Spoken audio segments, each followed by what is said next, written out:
নমস্কার বন্ধুরা। তো আশা করি আপনারা সকলেই ভালো আছেন এবং সুস্থ আছেন।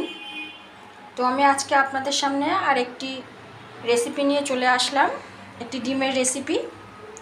তো এই ডিমের রেসিপিটা আমি কিভাবে রান্না করছি আপনাদের সঙ্গে একটু শেয়ার করি।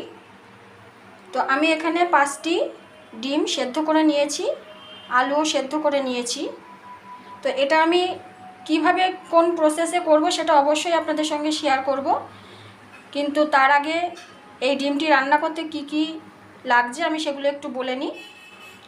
এখানে একটা পেঁয়াজ, 5 কোয়া রসুন আর সামান্য একটুখানি আদা বেটে নিয়েছি। আর এখানে স্লাইস করা টমেটো আছে, আর কাঁচা লঙ্কাটাকে আমি চিড়ে রেখে দিয়েছি। আর ব্যবহার করব জিরের গুঁড়ো আর কাশ্মীরি লঙ্কার গুঁড়ো, আর লবণ হলুদ তো থাকছেই, সঙ্গে থাকছে তেল। তো সঙ্গে থাকবেন, আমি দেখাবো আপনাদেরকে। তো প্রথমে আমি এখানে একটি খালি কড়াই নিয়ে নিয়েছি। তো এই কড়াইয়ের মধ্যে আমি পেঁয়াজ, আদা, রসুনের পেস্টটা আমি এখানে দিয়ে দিলাম। কাঁচা লঙ্কা, টমেটোও এর মধ্যে দিয়ে দিচ্ছি। ডিমগুলোকে আমি সারা গা চিড়ে চিড়ে নিয়েছি, ডিমগুলো এর মধ্যে দিয়ে দিলাম আমি। আর আলুও দিয়ে দিচ্ছি। পরিমাণ মতো লবণ, পরিমাণ মতন হলুদ, আর দিচ্ছি এর মধ্যে জিরের গুঁড়ো, বেশ খানিকটা জিরের গুঁড়ো দিয়ে দিলাম।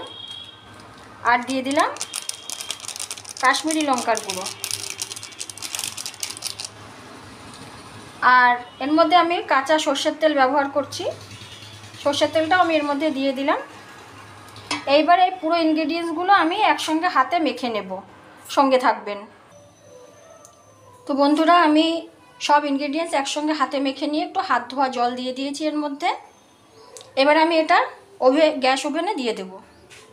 জানি না কেমন হবে, আমি প্রথমেই এইভাবে করছি, আমার সবসময় একরকম রান্না করতে ভালো লাগে না, তো এইভাবে আজকে একটু ট্রাই করি। তো এবার আমি এটা ঢাকা দিয়ে দেব।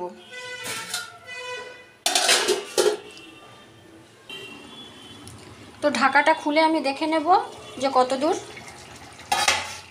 তো এটি ফুটছে, এটি ঢেকে ঢেকেই রান্না করতে হবে, যেহেতু খুব বেশি পরিমাণে এর মধ্যে